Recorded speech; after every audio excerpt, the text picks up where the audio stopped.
Sí, solo en caso del Google Meet dure una hora o vale. Ya, en teoría está todo en marcha, y si no, pues nada, que sea lo que yo diga. Venga, pues empezamos. Voy a poner la luz de aquí para que vean. ¿No? ¿Mejor?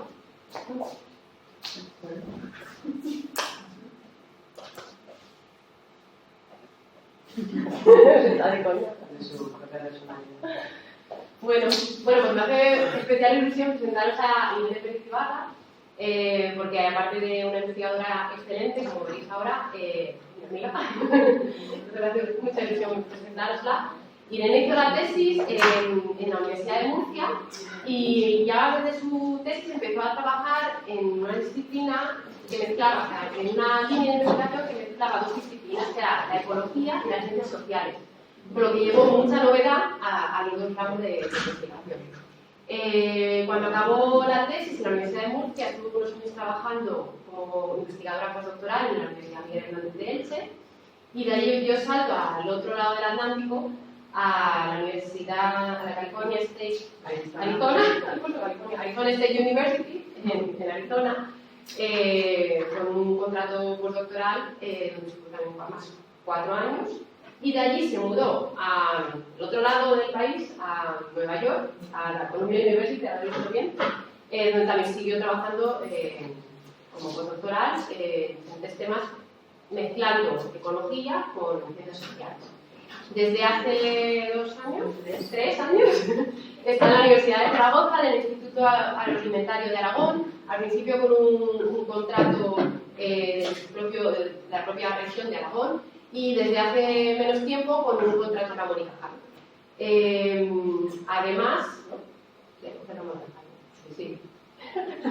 Además, como tiene datos, te podía decir.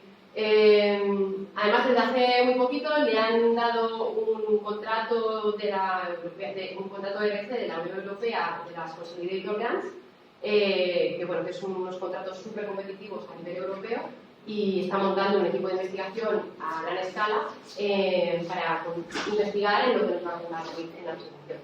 Entonces, muchísimas gracias por venir y andamos deseos de oírte. Bueno, pues muchísimas gracias a todos por venir, ya los que estáis online por escucharme, y bueno, gracias a Esther y a Santi por invitarme a venir hoy a contaros mi proyecto RC. Es mi proyecto Resilient Rules, que lo acabo de empezar recientemente. Con lo cual, lo que voy a contar ahora no es algo que haya hecho, sino es lo que voy a hacer. También os voy a presentar alguna serie de resultados preliminares, pero no son conclusiones robustas, son simplemente algunos resultados para que veáis el tipo de conclusiones que a mí me gustaría sacar con este proyecto. Bien, y mi proyecto se enmarca en uno de los grandes retos de la sociedad actual, y es de qué manera podemos gestionar de manera sostenible los recursos naturales. Elinor Ostrom, que fue la primera mujer en ser galardonada con el Premio Nobel en Economía, nos mostró que las instituciones son esenciales para la gestión y el uso de los recursos naturales. Y con instituciones me refiero a las diferentes normas, reglas y estrategias que las comunidades utilizan para usar los recursos compartidos. Y pues algunos ejemplos de instituciones son las instituciones en los sistemas de regadío para la distribución y compartir el agua de riego, o instituciones para el establecimiento de cuotas de pesca, o instituciones para el uso, el mantenimiento y la creación de infraestructuras públicas, como pueden ser los canales de riego, las vías pecuarias, las carreteras, etc.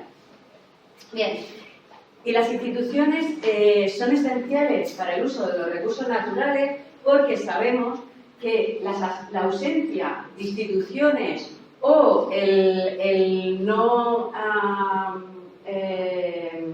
seguimiento de esas instituciones puede llegar a ocasionar la sobreexplotación de los recursos naturales.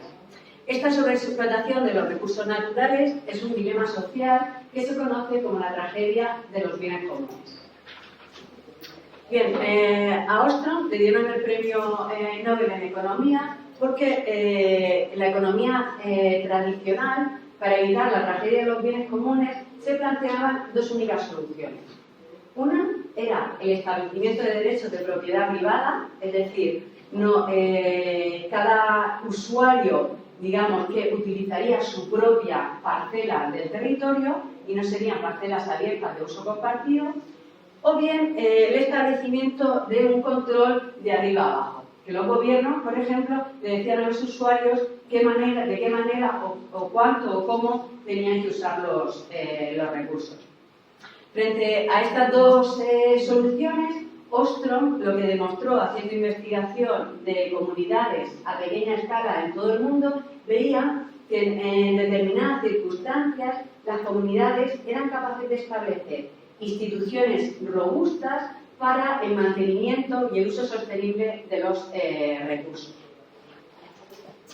Ella, en su intento su idea era encontrar una única solución para conseguir el uso sostenible de los recursos, pero se dio cuenta que eso era imposible y que lo que nos mostró fueron lo que ella denominaba los principios de diseño. Y son unos principios, unas características que la mayoría de las comunidades que utilizan de manera sostenible los recursos las siguen. Bueno, estos principios de diseño se han actualizado recientemente y se ha comprobado estadísticamente la correlación que existe entre presencia de principios de diseño y uso sostenible de los recursos.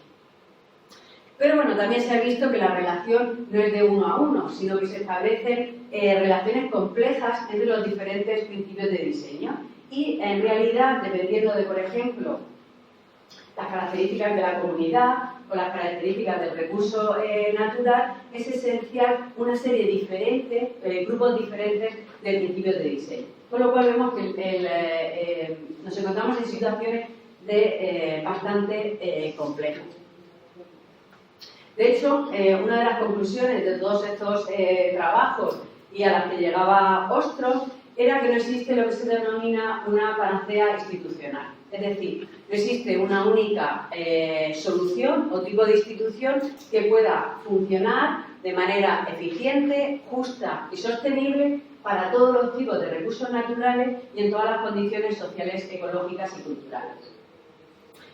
De ahí viene el concepto de diversidad institucional.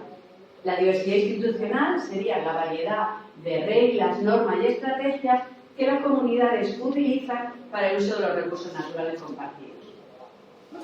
La diversidad institucional se considera importante porque puede ser la solución para el uso sostenible de los recursos naturales, pero también para hacer frente a perturbaciones nuevas,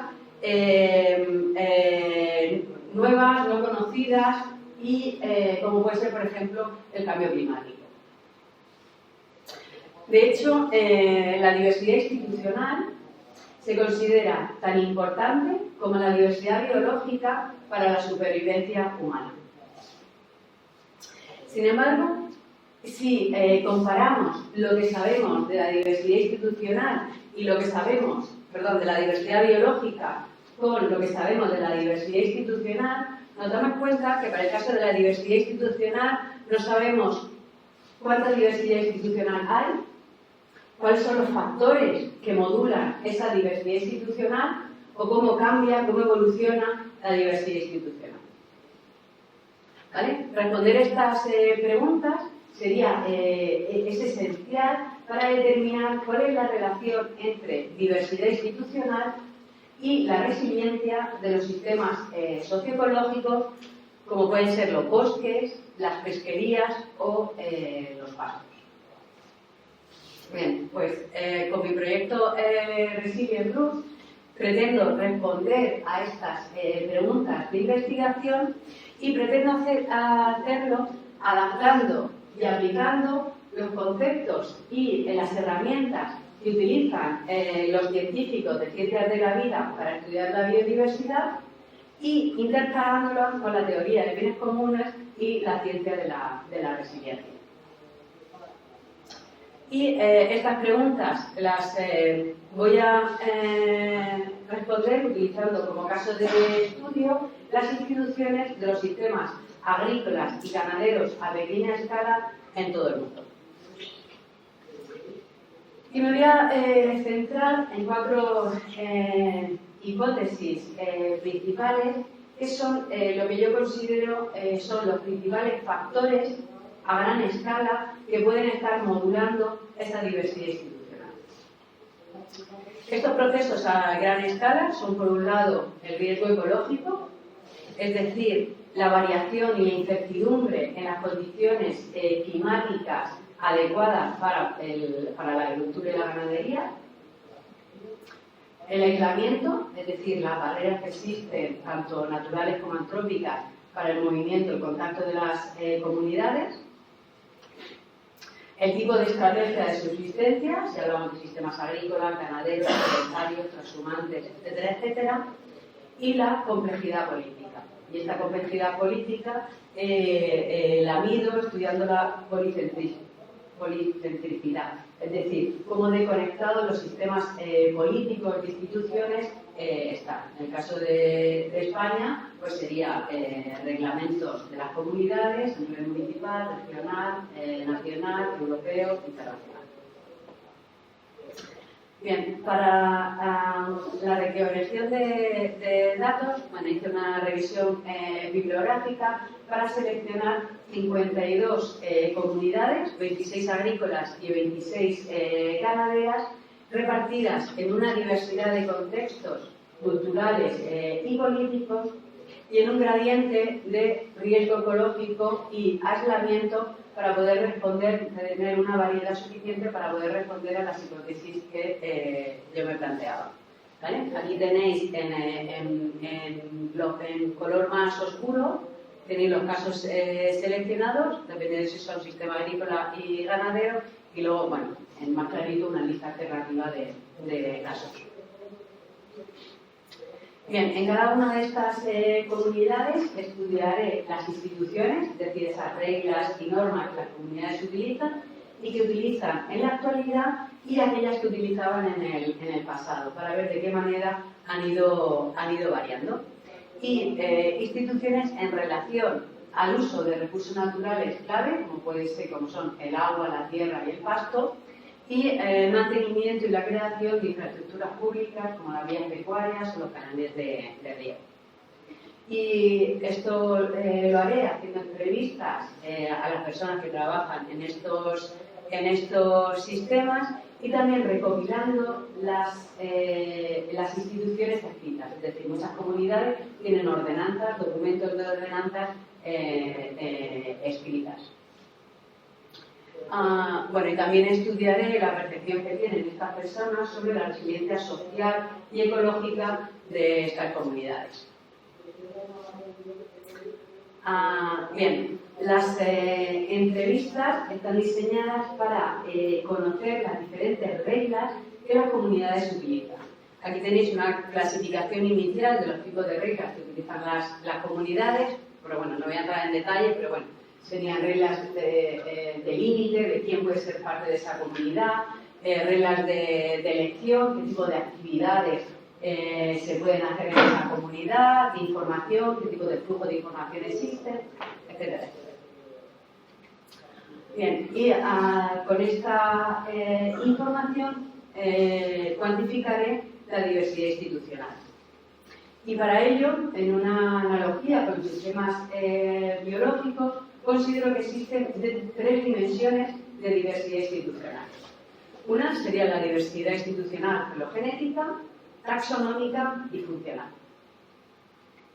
La diversidad filogenética sería el elemento más pequeño de diversidad y me referiría a los diferentes elementos gramaticales de las declaraciones institucionales. Es decir, si pensamos en una norma de una ley, en un artículo de una ley, serían los diferentes componentes gramaticales de esa frase. ¿Vale? Y yo considero que estos elementos gramaticales son el código ADN de las instituciones. El siguiente nivel es la dimensión, es la diversidad institucional taxonómica y se refiere a la diversidad de esas declaraciones institucionales. La diversidad de las reglas, normas y estándares. Con lo cual, esas reglas y normas serían similares a las especies biológicas en un sistema biológico. Y la diversidad funcional se refiere al significado, a la estructura y al significado funcional de esas declaraciones institucionales. Y sería similar a los rasgos biológicos de las especies en un sistema natural.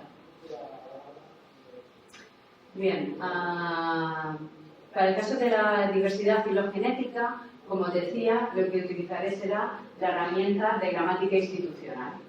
Cada declaración institucional se rompe en sus diferentes componentes gramaticales, similar a la sintaxis que hacíamos en el instituto, y se rompen en trozos que te dicen, por ejemplo, quién es el actor que tiene que responder a esa declaración institucional, cuál es el deóntico, es decir, si es algo que está prohibido, que es algo obligado, que debe o no se debe o puede hacer, o las diferentes condiciones en las que deben de ocurrir esas declaraciones institucionales, es decir, cuándo, cómo, dónde, etc. Y un componente importante, que es el componente or else, que serían las consecuencias que tienen para los actores el no seguir, el no cumplir con esa declaración institucional. Bueno, aquí tenéis un ejemplo por si os interesa verlo. Para el caso de un sistema de riego, los regantes deben cumplir con los turnos de riego, su incumplimiento llevará consigo el corte inmediato del suministro de agua. ¿Vale? Esto sería una declaración institucional. Si la rompemos en trozos, vemos que el sujeto, el actor son los regantes, cualquier regante, el deóntico es el más, debe cumplir con los turnos de riego o si no, le cortará las consecuencias de no cumplir con los turnos de riego, ¿no? Le cortará inmediatamente el suministro de agua. Bien, romper estas declaraciones institucionales en sus elementos gramaticales me permitirá cuantificar la diversidad filogenética de las instituciones. El siguiente nivel es la diversidad taxonómica. Y para ello, dependiendo de los componentes de las gramaticales de las declaraciones institucionales, podemos distinguir entre lo que se conoce como regla, norma o estrategia. Una regla contiene todos los componentes gramaticales. Una norma no tiene el componente or else, las consecuencias tangibles de no cumplir esa declaración institucional, y la estrategia no contiene el deóntico, no contiene un verbo si es algo obligado, prohibido, que debe, no debe, etc. Y aquí, bueno, tenéis algunos ejemplos muy sencillos. En el caso de una regla sería, bueno, pues los pescadores de langosta de Maine no deben poner las trampas de pesca en territorio vecino, o si no, bueno, pues se le cortará las trampas, ¿no? Está claro que es una regla porque tenemos el deóntico más not y tenemos la consecuencia del or else, una consecuencia punitiva. En el caso de la norma, tendría todos los componentes menos las consecuencias tangibles de no cumplir esa declaración institucional. Esta a lo mejor la tenéis vosotros en vuestro departamento, ¿no? Si usas el microondas, debes de limpiar lo que ensucies, ¿vale? Es una norma porque te está diciendo que es algo que debes hacer, pero no te pone las consecuencias que tiene. Puede ser en el caso de otro departamento que se cambie, si no lo limpias te pondremos una multa o no podrás utilizar el microondas en la próxima semana, por ejemplo. Y en el caso de las estrategias, ya no tienen el componente deóntico, pues nada, sería por ejemplo una persona que te llama por teléfono, si se rompe la llamada, si se cuelga, pues es esa persona la que te tiene que volver a llamar, ¿vale? Es algo que se hace, pero no es algo obligado, no pasa nada si no lo haces. Bien, pues la dimensión de diversidad institucional, taxonómica, vería las diferentes reglas, normas y estrategias, no solamente los elementos, sino la frase concreta de la declaración institucional. Y especialmente importante es el componente or else, porque es verdad que, aunque las reglas son el componente de la declaración institucional y contienen una consecuencia punitiva, tangible, de no cumplir con esa declaración institucional, las normas y estrategias tienen otro tipo de consecuencias. Son lo que se conoce, en el caso de las normas, son la parte emocional, ¿no? Por ejemplo, si nosotros utilizamos el microondas y lo manchamos, bueno, pues tiene unas consecuencias para nosotros de carácter emocional. Pues los demás nos van a ver mal, yo me voy a sentir mal por no limpiarlo, que van a pensar mis compañeros, etc. Y en el caso de la estrategia, bueno, pues las consecuencias son automáticas. Si me llaman, se corta la llamada, como no vuelva a llamar, bueno, pues voy a dejar de esa conversación a mitad. ¿Vale?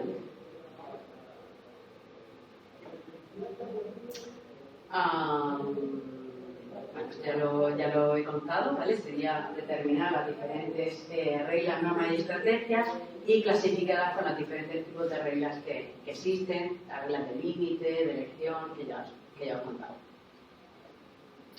Bien, la siguiente dimensión sería la dimensión de diversidad funcional y se refiere a las diferentes estructuras y el sentido que tienen esas declaraciones institucionales cuando hablamos del efecto que tienen en el sistema.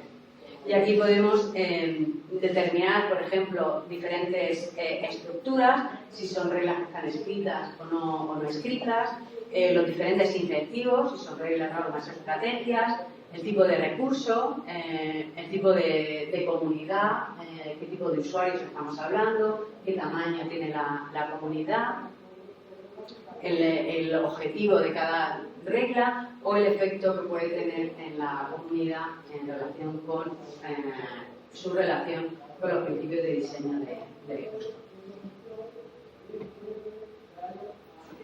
Bien, con esta información pretendo cuantificar la diversidad. Vosotros esto lo vais a tener bastante claro, ¿vale? Porque si hablamos de diversidad, podemos cuantificar la diversidad alfa, la riqueza, en el caso de un sistema biológico sería la riqueza de especies, por ejemplo. En mi caso sería la riqueza de declaraciones institucionales que tiene una comunidad. Por ejemplo, cada uno de estos símbolos sería un tipo de regla diferente. Pero también podemos ir más allá y calcular la diversidad beta, cómo se compara la diversidad entre diferentes comunidades y los diferentes procesos que determinan la diversidad beta. Procesos que se conocen como nestedness o de turnover. Y esto tiene importancia también para el establecimiento de políticas. Si nuestro objetivo es proteger o conservar esa diversidad institucional, pues tendríamos que, por ejemplo, prestar especial atención a este tipo de comunidades que contienen toda la diversidad existente de declaraciones institucionales en lugar de estas que están perdiendo algunos. Y también para entender de qué manera se crea esa diversidad de declaraciones institucionales entre comunidades. Bien, bueno, con esta información me planteo responder a 3 objetivos principales. Uno es estudiar los patrones globales de diversidad institucional y cómo los factores de riesgo ecológico, aislamiento, complejidad política y tipo de estrategias de supervivencia pueden estar determinando los valores de diversidad institucional. Y bueno, aquí las hipótesis que planteo es que tanto el riesgo ecológico como el aislamiento, la complejidad política y la estrategia de supervivencia cuantificada en función de la movilidad de las comunidades, todas ellas van a aumentar la diversidad institucional. Y aquí tenéis algunos resultados preliminares, como os decía antes, no son conclusiones robustas, simplemente para que veáis el tipo de resultados que espero poder obtener con este proyecto. Aquí tenemos la comparación de la diversidad beta en 2 tipos de comunidades. Comunidades de sistemas agrícolas y otro tipo de comunidades que son ganaderas, pesqueras y forestales. Y si comparamos la beta diversidad, bueno, vemos que los valores de beta diversidad en las 2 comunidades son bastante similares, pero los procesos que explican esa beta diversidad son diferentes. Y en el caso de las comunidades agrícolas, los procesos de nestedness, de anidamiento, son más importantes que en el otro tipo de sistemas. Es decir, que tenemos comunidades agrícolas que tienen toda la diversidad de instituciones existentes y el resto de comunidades se van perdiendo algunas de ellas. El siguiente objetivo es estudiar la evolución institucional. Bueno, y para ello hago una comparación de lo que sería todos los términos que utilizamos en los sistemas biológicos, qué relación tendría con un sistema social o socioecológico. Podemos ver la relación que existe entre los términos de comunidad, de especies, de genes, de código de ADN, esto ya lo he comentado antes, pero bueno, también podemos ver qué significa los procesos de replicación en un sistema social, y aquí estaríamos hablando de procesos de enseñanza y de aprendizaje o imitación, lo que significa la transmisión vertical de la información en un sistema biológico y en un sistema social, pues la transmisión horizontal, por ejemplo, sería cuando nosotros imponemos instituciones, por ejemplo, de arriba abajo, o procesos de copiado, ¿no? Cuando unas comunidades se copian a las otras. Y bueno, podemos hacer lo mismo con qué significa mutación en un sistema social, procesos de especiación, de competición o de adaptación. Si nosotros somos capaces de comparar todos esos procesos biológicos de genética a los sistemas sociales, de la misma manera podemos estudiar la evolución de las instituciones, de la misma manera que estudiamos la evolución de las especies. Y bueno, las hipótesis, volviendo a los factores que están modulando esa diversidad institucional, es que el riesgo ecológico y la diversidad política aumentan los procesos de evolución, de tasa evolutiva de estos sistemas sociales, mientras que el aislamiento disminuiría la evolución institucional. Y bueno, aquí tenéis igual resultados preliminares, no concluyentes, de un árbol filogenético de sistemas de regadío. Bueno, Cada uno se refiere a un sistema de regadío en diferentes países, pues SP es España, Perú, etcétera, etcétera. Y si somos capaces de hacer estos árboles filogenéticos, podríamos estudiar los procesos de historia, de una relación histórica evolutiva común, o procesos de evolución paralela, ¿vale? Cuando las comunidades llegan a la misma solución, pero no tienen unos antecedentes históricos comunes. Y esto es lo que podemos ver aquí. Por ejemplo, en el caso de historia común, podemos verlo en España y Estados Unidos. Los sistemas de regadío de Estados Unidos provienen de los españoles, que fueron a Estados Unidos y imitaron esos sistemas de regadío. Por lo cual aquí lo vemos que están muy cercanos en el árbol filogenético. Pero también tenemos procesos de evolución paralela, por ejemplo, Bulgaria y Perú, que históricamente, en principio, y que yo sepa, no tienen ningún tipo de relación, pero sin embargo parece que han llegado a la misma solución a la hora de gestionar, en el caso de los sistemas de regadío, a la hora de gestionar el agua. Bien, y el tercer objetivo que me planteo es entender de qué manera tanto la diversidad institucional como la evolución institucional tienen un efecto sobre la resiliencia de los sistemas agrícolas. Y con resiliencia me refiero a diferentes valores del efecto ecológico, social, de la acción colectiva o de la resiliencia subjetiva de las comunidades. Por ejemplo, aquí en la gráfica podemos ver en el caso, imaginemos, de la resiliencia ecológica, podemos ver del punto 0 al punto A, vemos que el sistema, el nivel del recurso se ha mantenido estable. Podemos considerar que la resiliencia ecológica de esta comunidad es alta porque no ha cambiado en el tiempo. Sin embargo, en el caso del punto B, de la trayectoria hacia el punto B o al punto C, la situación del recurso ha cambiado, el sistema no es resiliente, está pasando procesos de cambio porque están pasando a diferentes estados, del estado T0 al estado T1B.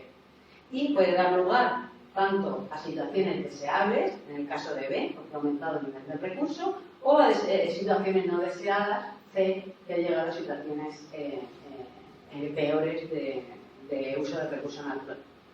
Bien, pues por ejemplo, para el caso de la resiliencia ecológica, yo estudiaré preguntando a los agricultores, ganaderos, pues cómo ha cambiado el nivel de recursos a lo largo del tiempo. Para el caso de la diversidad social, cómo han variado los valores, por ejemplo, de confianza o de equidad social en la comunidad. O en el caso de la acción colectiva, cómo han variado los valores de cooperación dentro de la comunidad. Y luego, aparte, podemos utilizar valores, protocolos ya establecidos a la hora para medir la resiliencia subjetiva y objetiva de las comunidades, en relación con procesos de acceso a servicios, posibilidad de aprendizaje, de adaptación y cambio de las estrategias de vida, etc. Y las hipótesis que me planteo es que tanto la diversidad institucional como la evolución institucional, la tasa evolutiva de las instituciones, van a tener una relación positiva con la resiliencia de los sistemas socioecológicos. Y bueno, aquí tenéis otra vez algunos resultados preliminares, simplemente para que veáis el tipo de conclusiones que podríamos sacar cuando una vez que empieza a analizar los datos. Aquí tenéis la comparación de la resiliencia ecológica y la resiliencia social, y en comunidades que se consideran resilientes a la hora de utilizar el recurso natural y comunidades no resilientes, es decir, aquellas que el recurso ha cambiado el nivel del recurso. Y aquí para la resiliencia social, pues medida también creo que recordar aquí que era el nivel de confianza de los miembros de la comunidad. Bueno, pues una de las conclusiones que podríamos sacar de aquí es que los dos tipos, tanto en la resiliencia social y en la resiliencia ecológica, vemos que la beta diversidad es mucho mayor en los sistemas no resilientes que en los sistemas resilientes. Es decir, parece que, por ejemplo, a la hora de gestionar un recurso natural, todas las comunidades han llegado a soluciones muy parecidas a la hora de gestionarlo y conseguir que se mantenga el nivel del recurso. Sin embargo, los fracasos, ¿vale?, los sistemas que no han conseguido ser sostenibles, bueno, pues tienen una variabilidad de razones por las cuales no han sido capaces de gestionarlo de manera sostenible. Pero luego además también podemos comparar las comunidades resilientes ecológicamente o socialmente, ¿vale? Y vemos que la beta diversidad a la hora de gestionar un recurso natural tiene una beta diversidad mucho menor, ¿vale? Es decir, que la resiliencia social existen diferentes maneras de conseguir esa resiliencia social. Esto, bueno, ya digo que no son datos reales, pero que no, en realidad no sirven para medir la beta diversidad, pero bueno, sería el tipo de resultados que me gustaría obtener. Bueno, ya simplemente en conclusión, bueno, con este proyecto, es un proyecto novedoso e interdisciplinar porque pretende cuantificar por primera vez la diversidad institucional y estudiar la evolución reciente de las instituciones en sistemas agrícolas. La idea es crear nuevo conocimiento, pescando hipótesis nuevas en relación con los procesos que modulan esa diversidad institucional y responder a preguntas que no se han resuelto en la teoría de bienes comunes en relación con qué efecto tiene esa diversidad institucional con la resiliencia de los sistemas socioecológicos. Y bueno, la idea es también crear un repositorio institucional abierto que se pueda utilizar en el futuro y crear y poner a punto herramientas para estudiar la diversidad institucional. En este caso, herramientas que utilizan los científicos de las ciencias de la vida aplicados a las ciencias sociales. Y bueno, con la idea de poder utilizarlo en otro tipo de recursos o plantear nuevas hipótesis. Y esto era todo. Muchas gracias.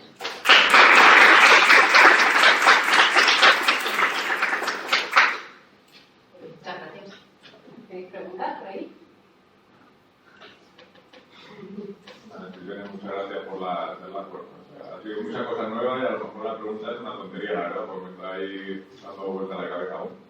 Y asumo que lo habréis considerado, pero claro, la resiliencia, como bien decías, no toda la literatura en ecología que te relaciona estos patrones de biodiversidad con la resiliencia ecológica del estilo clásico, también juega un papel en la resiliencia. ¿Cómo vais a considerar la interacción entre la resiliencia o la biodiversidad institucional y la biodiversidad biológica?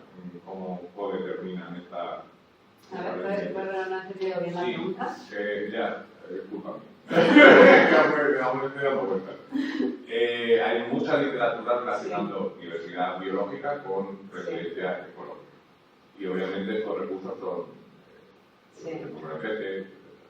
Y lo que tú propones, que tiene mucho sentido, es que la diversidad institucional también puede ayudar o puede determinar esa resiliencia ecológica, que tan eficientemente. ¿Cómo vais a evaluar la importancia relativa o habéis considerado evaluar la importancia relativa de la diversidad biológica versus la biodiversidad institucional en determinar esta? No, o sea, yo en realidad la diversidad biológica no la voy a cuantificar. Yo me voy a centrar en la parte social y cuantificar la diversidad institucional. Esto sería bastante interesante, ¿no? Porque de hecho hay bastantes trabajos que pueden relacionan la diversidad cultural, ¿vale?, con la diversidad biológica. También se podría hacer una relación. ¿Qué relación existe entre la diversidad institucional y la diversidad biológica? Quizá podríamos plantearnos en uno de los módulos cuando se mide la resiliencia, medir la resiliencia de especies biológicas, ¿no? Como no solamente el recurso natural, o sea, el recurso, el agua, por ejemplo, sino la biodiversidad. Podría ser interesante. Yo estoy como él, estoy todavía no procesando algunas cosas, pero a priori a mí, antes de irte, pues, a lo mejor puedo pensar en un país como este, por ejemplo, con esta diversidad institucional que tenemos, con el tema de la normativa, las transposiciones. O sea, a veces sientes que se hace como muy inoperativo. Entonces, esa relación con la diversidad institucional y la eficiencia, a priori, la hipótesis es que a mayor diversidad va a haber más eficiencia en la gestión de los recursos. No. O sea, una de las hipótesis es que esta relación que existe, ¿no? Que yo llamo policentrismo, ¿no? Son comunidades que están afectadas por otras instituciones a diferentes niveles. Eso va a hacer que aumente la diversidad institucional de esas comunidades. Entonces, por ejemplo, si pensamos en las comunidades de regantes en España, esas comunidades de regantes tienen que responder a la normativa, a las normas que ellos establecen y reglas a nivel de su comunidad, pero también tienen que responder a la ley de aguas y a la directiva marco de aguas. Al final, todo eso, uno de los efectos que puede tener es que aumente el número de reglas, de diversidad, en el caso podría ser en la riqueza de reglas que tienen que aplicar en su comunidad. Pero no mediría la eficiencia de esas comunidades, pero obviamente probablemente complique bastante la cosa. Un poco, o sea, que yo creo que la pregunta era muy parecida a la suya, o sea, que el paso ese para ver la relación con la gestión de recursos, que al final es lo último, eso te lo has planteado. Sí, o sea, la manera que yo tengo y la única manera que tengo de medir la resiliencia, el efecto que tienen los recursos, es preguntándole a la gente y al final van a ser percepciones. Y es la percepción que ellos tienen que si el recurso ha aumentado, ha disminuido, ha mejorado la situación. Pero es verdad que no dejan de ser, no van a dejar de ser percepciones. O sea, yo llevándolo a mi terreno, o sea, sería, me imagino que habrá ya mucha experiencia con el tema de los pescadores. Los pescadores por defecto siempre te dicen que antes se pescaba más, Claro. Y más grande. Sí.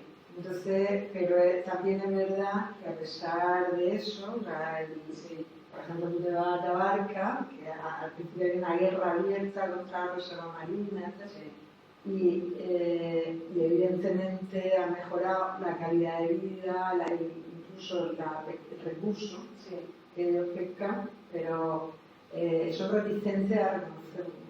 Claro, ahí doctora, es importante el periodo temporal. Pero claro, yo tengo que considerar la memoria de esas personas, con lo cual el periodo temporal es un máximo de 40 años. O sea, ¿qué pasaba hace 40 años y qué pasa ahora? Luego, para corregir un poco la tendencia de los tiempos pasados siempre fueron mejores o eran peores, claro, el trabajo de campo no lo voy a hacer yo. Yo voy a contratar a investigadores de esos 52 casos de estudio para que ellos hagan el trabajo de campo. Con lo cual, esos propios investigadores que ya han estudiado en esas comunidades van a compartir conmigo lo que conocen de esas comunidades. Entonces, con esa información que ellos me compartan, puedo corregir un poco los ecos que pueda haber en la memoria de los pescadores, agricultores y ganaderos. No pescadores, creo que en el futuro podrán hacerlo con la pesca. Pero tienes intención de, aparte de preguntar a las personas, intentar buscar información por otras vías. No. Para un proyecto. Sí. La idea es, para la selección de casos de estudio, esos 52 casos, lo que hice fue una revisión bibliográfica de estudios etnográficos, es decir, que hubieran estudiado a través de entrevistas, encuestas, comunidades locales y que hubieran aplicado algo de la teoría de gestión de bienes comunes. Con lo cual, la idea es que esas personas que ya conocen la comunidad, ya la han estudiado ahí, vuelvan a esos sitios y apliquen la metodología que yo les planteo. Por lo cual, ellos ya saben, conocen esas comunidades, el contexto histórico, los principales riesgos de la comunidad, etc. ¿Y por qué te centras en comunidades a pequeña escala? Porque son las que tienen en realidad una relación más directa con los recursos naturales y son las que establecen unas reglas directas de uso de los recursos. Si me centrara en sistemas a gran escala, ya estamos hablando de agrobusiness, por ejemplo, y no tienen una relación directa con los recursos naturales, ya dependen de normativas a otra escala diferente. Esas comunidades no son las que ni les interesa ni tienen capacidad de crear reglas locales. Luego, a la hora de estudiar evolución institucional, yo creo que lo que tiene interés también esas comunidades pequeñas, ¿no? Porque son las que han podido ir evolucionando a diferentes ritmos.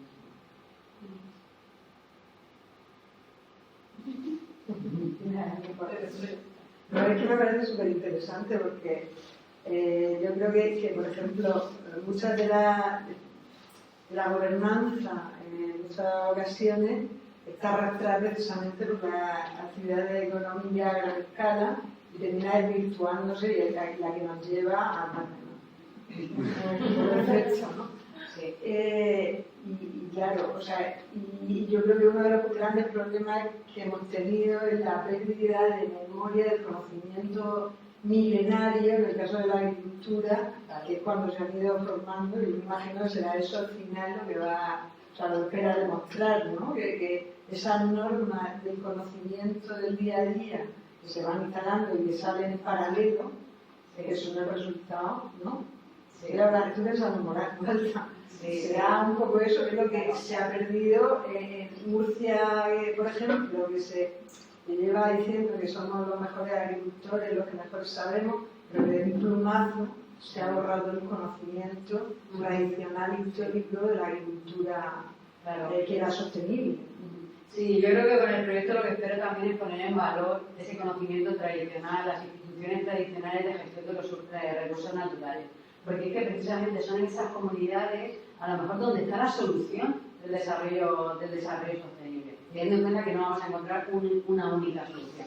Pero obviamente no la podemos encontrar en los agrobusiness porque obviamente no están consiguiendo un desarrollo sostenible. Porque los agrobusiness son la causa que ha provocado un poco que yo siempre pensaba que es como un retroceso de ese conocimiento, ¿no? Sí. Enhorabuena, me ha encantado.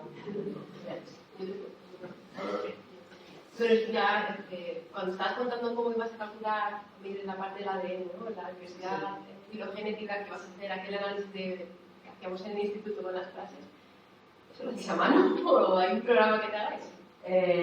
No. Ya me veo a Alicia ahí. Sí.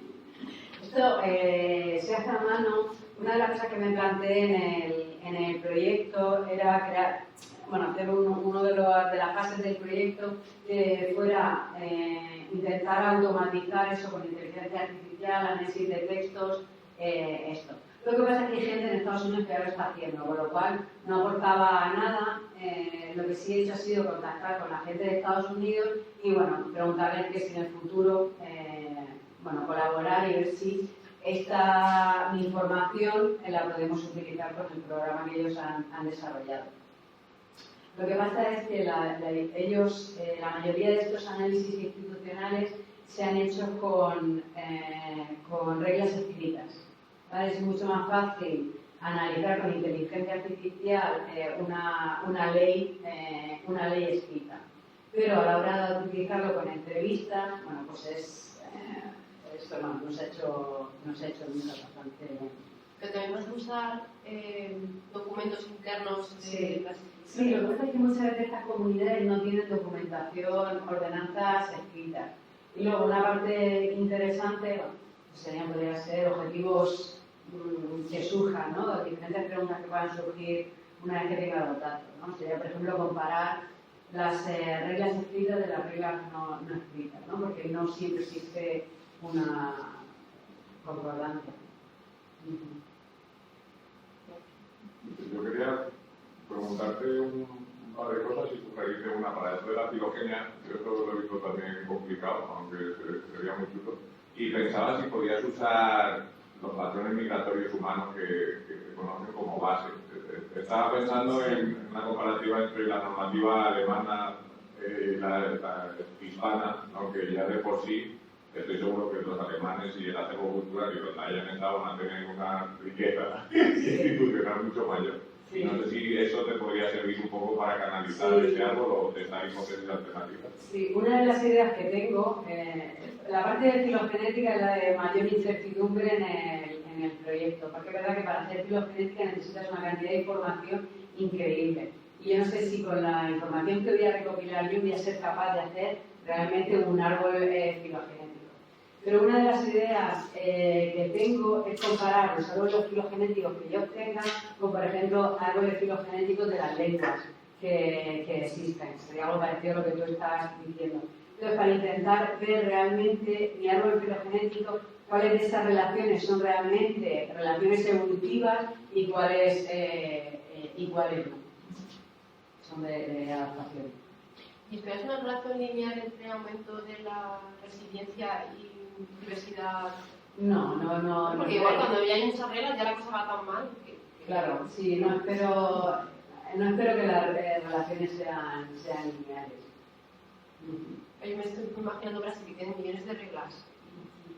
O sea, cosas Claro. absurdas. Y llega un momento que, claro, la eficiencia del sistema tiene que bajar porque hay tantas cosas absurdas en mitad de Sí, lo que pasa es que hay relaciones que yo creo que tienen, hipótesis que tienen sentido, ¿no? Por ejemplo, la del riesgo ecológico con la diversidad institucional. Si tú estás en una comunidad que las condiciones, por ejemplo, climáticas sean muy estables, pues tú solo necesitas reglas para esas condiciones. Tú vas a tener una determinada diversidad.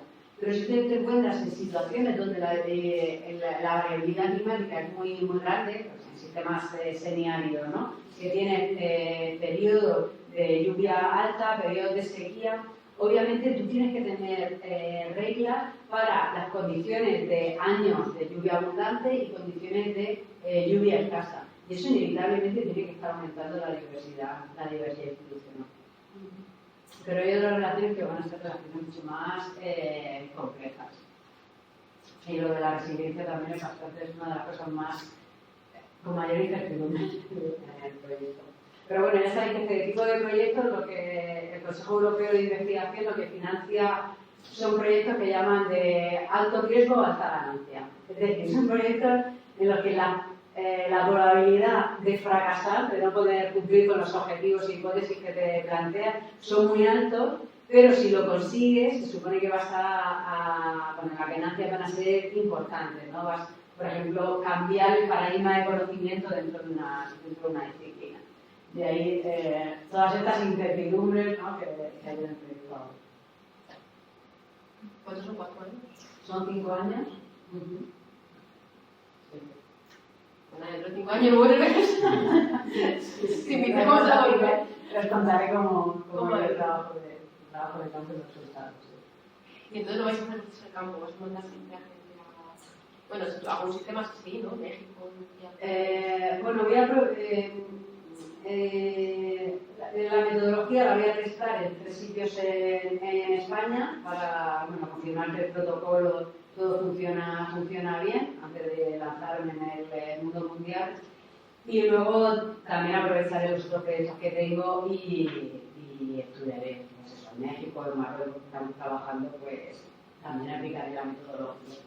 También para tener, sobre todo los casos de mis casos de estudio, lo tengo como si comunidades alternativas, ¿vale? Yo planteo un listado de 52 comunidades que yo he elegido para conseguir una mayor diversidad de condiciones ecológicas, de situaciones políticas.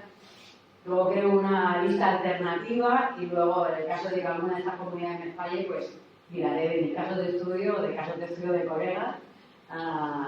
Así que si estudias sistemas agrícolas y ganaderos, pues hacérmelo saber, porque pueden ser casos potenciales.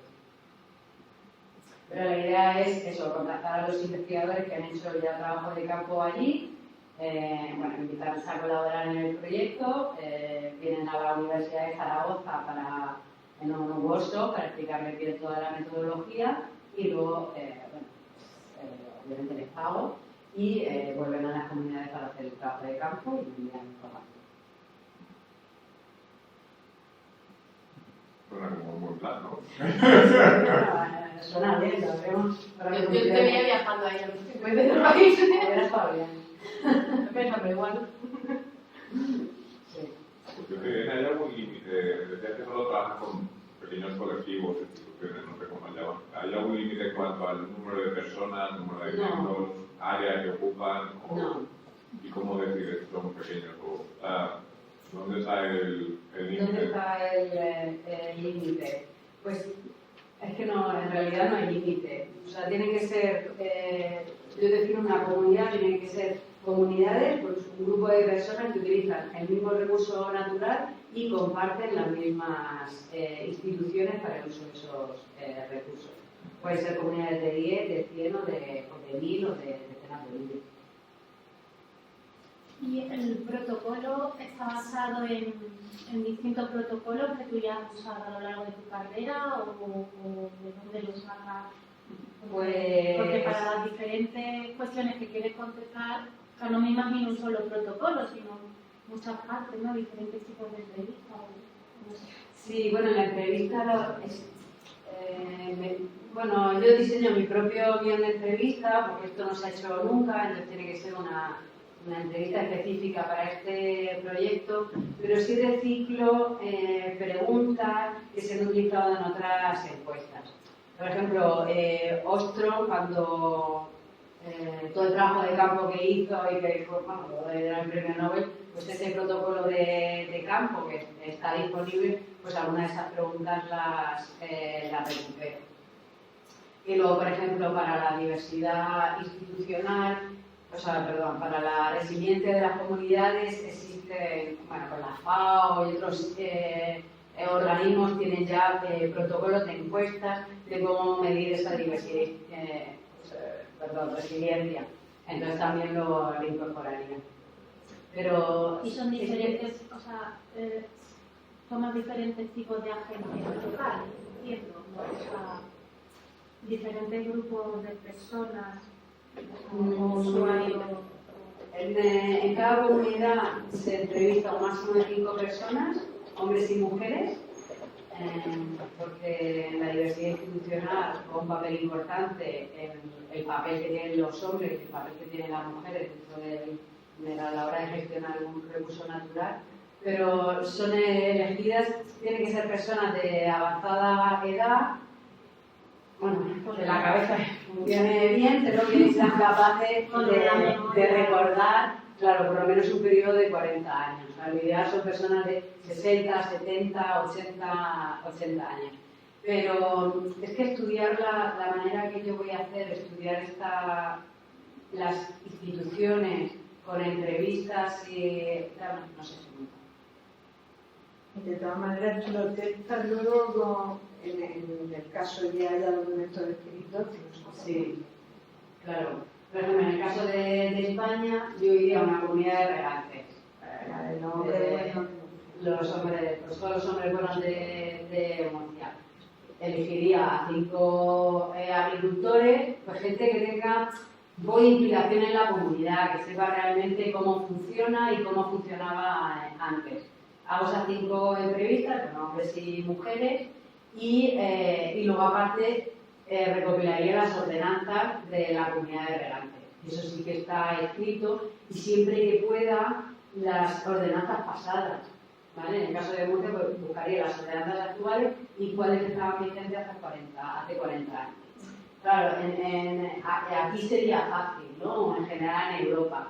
Pero si tú piensas en una comunidad ganadera, por ejemplo, Mozambique, pues dudo que tengan, de hecho, por ejemplo, las comunidades ganaderas en España, muchas no tienen ordenanzas escritas. Es más, tradicionalmente, como se han ido gestionando los recursos. Entonces, de los 52 lugares, ¿solo vas a hacer 5 entrevistas en cada? Sí. No tanto, ¿no?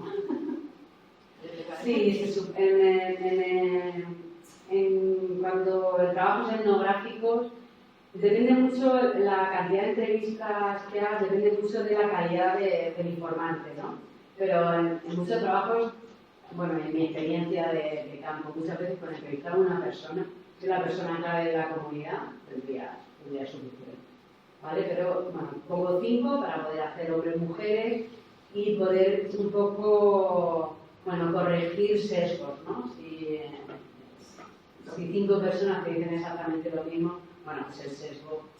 En el caso de agricultura y ganadería, hombres y mujeres, lo van a tener complicado, quiero decir que lo van a tener... Bueno, no tienen por qué ser, por ejemplo, mujeres ganaderas, sino mujeres de una comunidad ganadera que, yo qué sé, que su marido tenga ganado, por ejemplo, ¿vale? Bueno, habrá países que sean ellas, Habrá países que sean, claro que sean ellas, pero por ejemplo, aquí en España, bueno, esto para preparar la propuesta hice alguna probatina, ¿no? Y hablando con ganaderos trashumantes del Pirineo, claro, pues yo hablaba también con mujeres, ¿no? No eran mujeres ganaderas, pero su marido era el que tenía ganado, pero claro, ellas tenían otro papel, ¿no? Porque era el que acompañaban el ganado y eran los que, no sé, bueno, en algunos casos eran los que ordeñaban, en otros casos eran los que hacían la comida o les permitían a los ganaderos poder hacer la trashumante. ¿Y si te has planteado en caso de que esos 5 fueran muy diferentes, ampliar? Yo me imagino que sí, que podría hacerlo, pero yo en mi experiencia me extraña que haya mucha diferencia. Por ejemplo, el sesgo de cuanta más muestras mejor, número 30. No, pero sí. Que yo creo que eso como muestra estadístico que la requilla es 5. Normalmente nosotros, que es muy dificultoso el muestreo, nos limitamos a 3 casi siempre. O sea, en cada punto de muestreo, porque cada muestra... Los nacimientos son comunidades muy pequeñas, o sea que a veces conseguir 5 personas. Entonces las comunidades muy pequeñas no es tan fácil.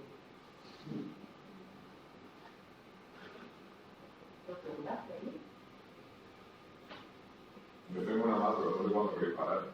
La última, venga. La última no come. Te quería preguntar si vais a considerar la residencia o vas a considerar la residencia desde un punto de vista de aquellas comunidades que solo viven de sus recursos locales versus aquellas que externalizan. Estoy pensando en ganaderos de España que sean mucho más resilientes porque cuando falte el pasto porque no hay lluvia, pues compran la soja de la latinoamericana o de la sede y simplemente aumentan su resistencia. Sí, en otro caso, en el caso de la ganadería, es ganadería extensiva, semi-extensiva, va a haber de todo tipo. Y eso tendré que luego tenerlo en cuenta, ¿no? El tipo de realmente de estrategia que utilizan a la hora de los recursos. Bueno, pues muchas gracias otra vez. Nada, vosotros.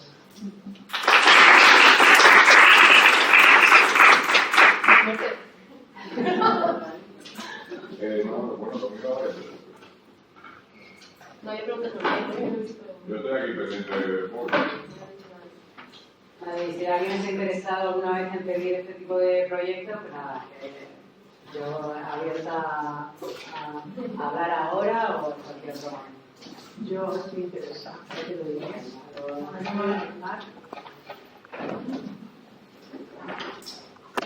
Pero,